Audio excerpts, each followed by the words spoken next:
Amen. Praise God for the Word of God. Amen. Are you blessed, kakabsat? Wow, talagang panagsagana nakapatpatag iti biyag ti may nga tao. Amen. It's because oray pa'y kabsat iti Diyos nga nilangitan nagsagana kakabsat. Waray minggit nagplano iti panakaisalakan iti tunggal may sa kada tayo. Imagine that kakabsat. Ti Apo nagplano kakabsat. Mas more kumakada tayo kakabsat. Iti dating a biyag. Thank you, Preacher Glenn. Amen? So, once again, good afternoon sa ating lahat. What a blessing. Dahil nasa Diyos po tayo ngayong last Sunday of the year 2025. Amen? At datayo nga masarakan ita ti balay ti Apo. Let's all listen kakabsat as we go in our congregational service.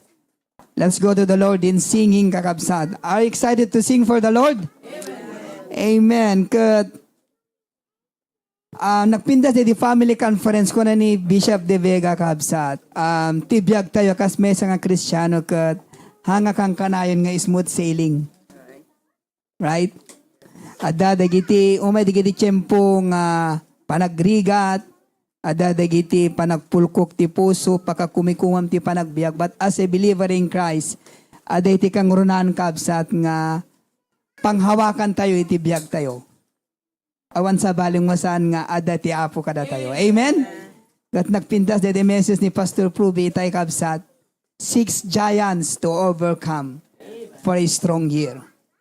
Kat I do believe kakabsat, kada ito may nga tawon, adan tumanan digiti malahigante na panubok nga sangwan tayo. But by the grace of God, nung mabigbig tayo dito nga duwa kakabsat, nga kinasasin no ti Apo, amok nga ilasat na tayo ken mapagbaligyan tayo. Amen?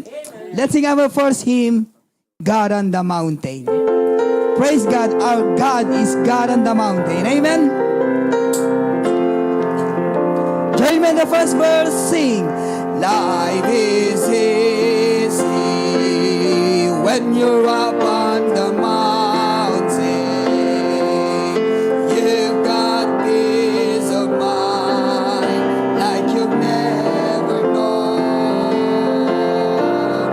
The deep's change when you're down in the valley.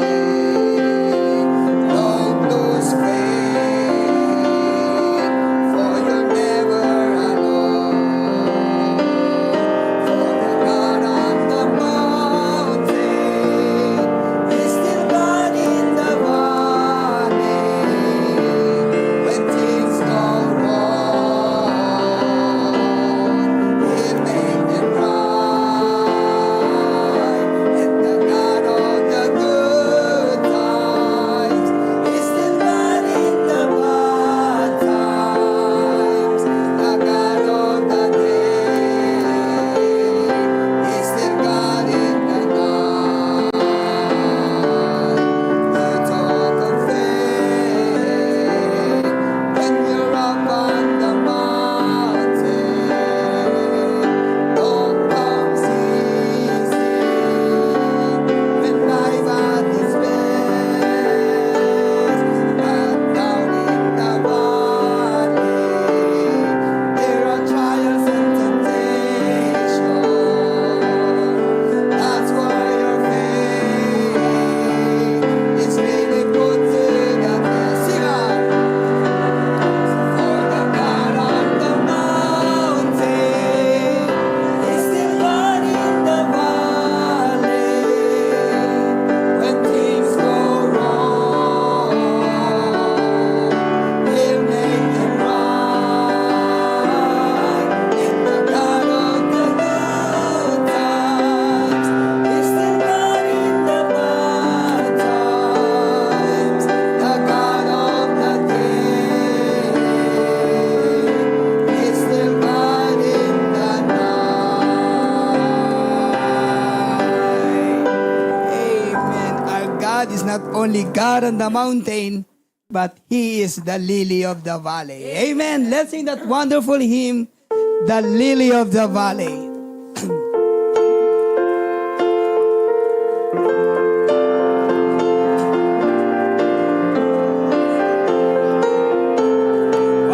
last verse, sing your best, sing on. I have found a friend in Jesus, He's everything to me. He's the fairest of 10,000 to my soul. The lily of the valley, in Him alone I see. All I need to cleanse and make me fully weak. In sorrows He's my comfort, in trouble He's my stay. He tells me every care on Him to roll. He's the lily of the valley, the bright and morning star. He's the fairest of 10,000 to my soul. He's all my grievous taken and all my sorrows borne. In temptation He's my strong and mighty tower. I have all for Him forsaken and all my idols torn from my heart, and now He keeps me by His power. Though all the world forsake me and Satan tempt me sore, through Jesus I shall reach the morning dawn. He's the lily of the valley, the bright and morning star. He's the fairest of 10,000 to my soul. He will never, never leave me, nor yet forsake me here, while I live by faith and do His blessed will. A wall of fire about me, I've nothing now to fear. With His manna in the hungry soul shall feed. Then sweeping up to glory to see His blessed face, where rivers of the light shall never run. He's the lily of the valley, the bright and morning star. He's the fairest of 10,000 to my soul. Amen. What a wonderful singing, kakabsat. Amen? Amen. Kat. Speaking of planning, dito yung message ni Preacher Glenn. Amo yung kabsat, ikunanit at tayo kat, at the peleso na Pilipinas, na-compute nanti. Eh, kita, anak ko na Preacher Glenn, na-compute nan numano ti mornong nakakabsat. Among kastakmat kakabsat, itadak Pilipinas, naplano kong kabsat, plano kat, dito, agurnong ti dolyar. Agurnong ti adunga dolyar, numakong mayak dito, Hawaii ko na. Tatangadak dito, Hawaii kabsat, ado ti urnong kon. Maplano ka sa. Plano pa lang kapsa. Adornong ko nga plano kapsa. Kasi may matagpurnong ti plano, magpurnong dolyar dito. But you know, what a blessing. Amen? Kat, amoy ka sa acidic New Year rin, right?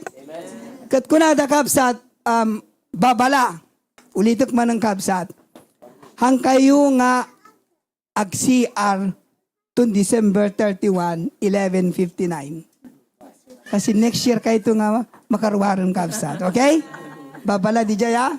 Pangasi yan. Kayong mapanag-CR to December 31, 11:59. New Year to makaruwar kayong kapsat. But anyway, praise God for today. Let's grab our Bible kapsat for the reading of God's Word. Sensya kayong kapsat kat talaga nga, di Thursday pa lang kapsat nga medyo marikrik-nak dito panagsakit kapsat, but by the grace of God kan medyo mumay-mayatin kapsat. In the book of Psalms chapter 18. Psalms chapter 18, beginning from verse 1 down to 6 kapsat.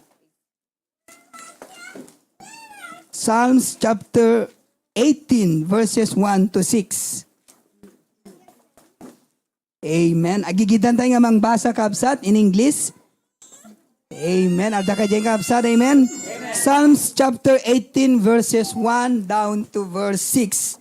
Let's read the word of God. This is what the Bible says. Ready, begin. I will love thee, O Lord, my strength.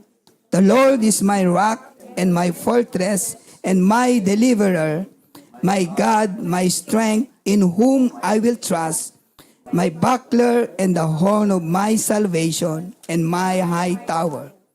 I will call upon the Lord, who is worthy to be praised. So shall I be saved from mine enemies. The sorrows of death compassed me, and the floods of ungodly men made me afraid. The sorrows of hell compassed me about, The snares of death prevented me. In my distress I called upon the Lord and cried unto my God. He heard my voice out of his temple, and my cry came before him, even into his ears.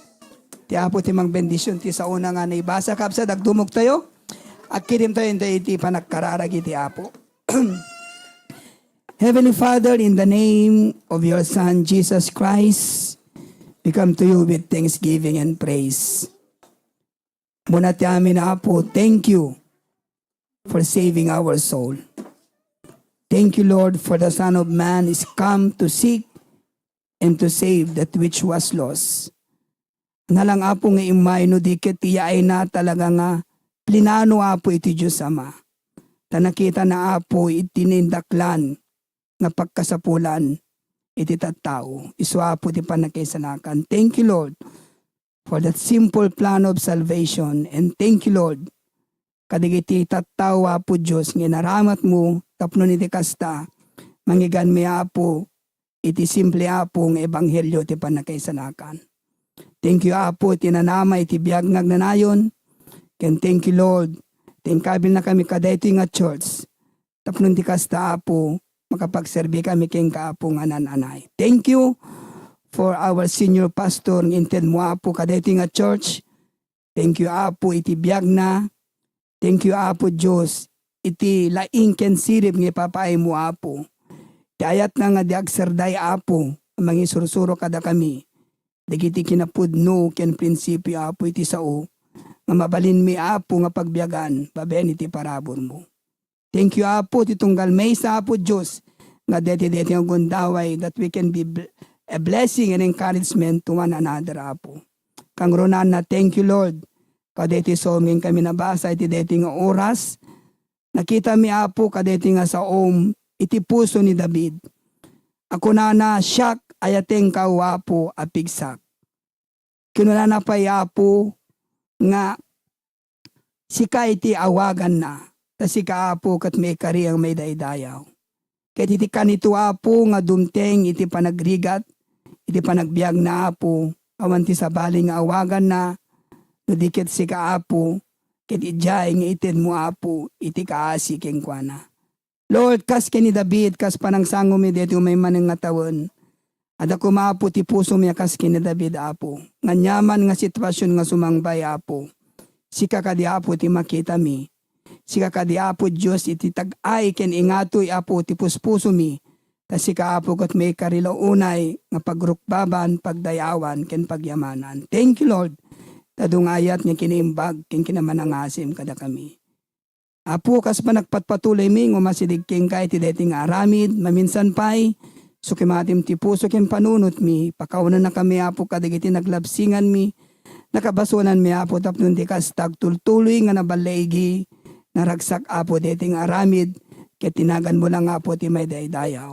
Maminsan pay apo ikararag mi iti adipen mo ti iti mga senior pastor kas iburay na kada kami apo iti maudi apo Diyos nga mensahe para kada kami iti deti nga tabon nga mang-encourage man kada kami apo nga mangsango man ang deti nga baro nga tawon apo. Thank you Lord iti biyag na apo Diyos ket itultuloy mo nga bendisyonan or iti pamilya na ken iti panungusan mo ken kuan apo iti deti nga gundaway. Bagsat na jab ng kabusor kom ti glory ken panakay dayaw. Bless every part of the service apo re pwede kiti kakabsat kada iti Zoom sika po ti mangisagana ti puso na. In Jesus name we pray. Amen and amen. Amen. Before we sing our welcome song, let me acknowledge our visitor invited by Tita Minda. Naimbag, gabalo mo Auntie Faye Cardona. Auntie, dito contact number mo 925. Are you from here or are you visiting? I see. Praise God. Thank you so much for joining us this afternoon, Auntie Faye. Let's sing our welcome song in Ilocano nga rod kakabsat, Awit ng Pagbati. Let's make sure we give everybody a warm welcome. Amen? Ready now. Naragsak kakita, gadim maray ka, inay panagdayaw. Di dawat ko tapo, para burnaken ka, ken marik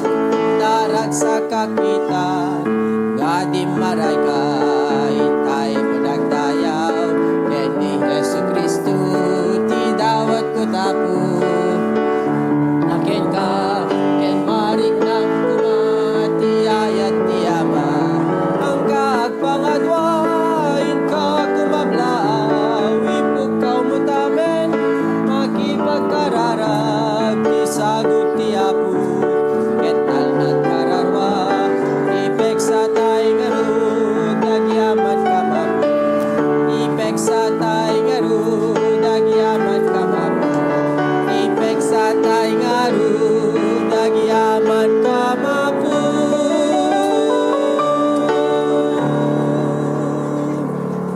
Amen. Praise God. You may be seated, kakabsat.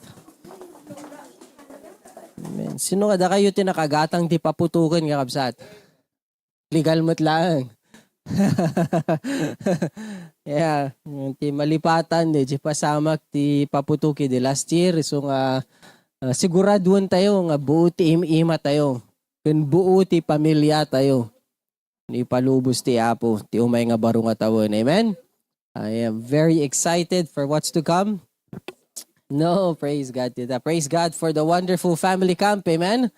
Ang ko communicate kun then. But one of these days, palubos ti Apo, we will have all the messages, sermons compiled in Spotify. And we will send the link to everybody so that we are able to review the messages, the wonderful messages nga na-preach ka di family camp, kakabsat. Sinumayat makaala di link na. Amen. Libre nin tayag mo, imam na mo yung tayag, imam madabayad na lako ha. It's very important, kakabsat. Nagpintas di JMS message, ha? So Daniel will work on it this week. Hopefully, by middle of the week, pag New Year antay ito nga dinggod, di nagpipintas nga mensahe. Amen? So, sinukan niya tay pa iti awan iti daily bread na. Naumampay kakabsat, we have on the side, just make sure that you write DJ number nga inalayo kakabsat. Tapno amumi no manut sing-singirin yung mikanyayo. It's mostly for tracking, tapnohan nagtuagdamdamag, nagsirman nun manuti order. Yeah? Tapno amun to nga dagusin. Tas this year na lado, di coordination kakabsat. We should have a number by October no manut kayat nga sumangpot ito. So that will be the tracking for the number of daily bread orderon. But ni Tita Annalie, she's in Maui. I made sure nga do send ko ijay tamok nga do bunungan ni Tita Annalie ti daily bread con gospel tracts as well. And Tita Teresa also messaged me dumaw dawat no sa nga pulo ti mabalin ket kunak kanya na 20 tita. Amen. Dumaw dat sa nga pulo. Ikam ti dobleta sigurado adu plano dang ikan. Yeah, why do we need the daily bread? It's something for us to read, to guide our prayer time in the morning. Nagpipintas di giti message na, di giti illustrasyon na. Sino kada kayo nag-devotion tate bigat kakabsat? Yeah? Sino kada kayo tinakakit-kita iti homeless? Yeah? No da dumagat adamot home da. Less lang DJ size na, di ba? DJ tent iti home da loko kakabsat. Sometimes you don't really know how they feel, what they're going through unless you go and ask them.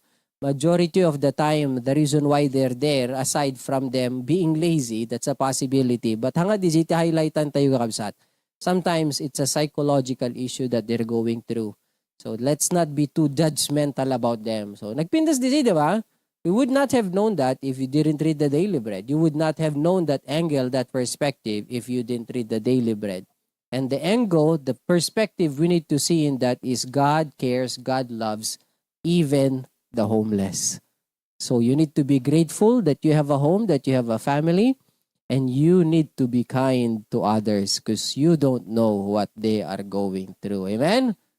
Amen. So please make sure at the daily bread yo, hangaton no Wednesday, adu nga paputok o may Huwebes, duray iti pinag-devotion, pimutok kakabsat. Yeah?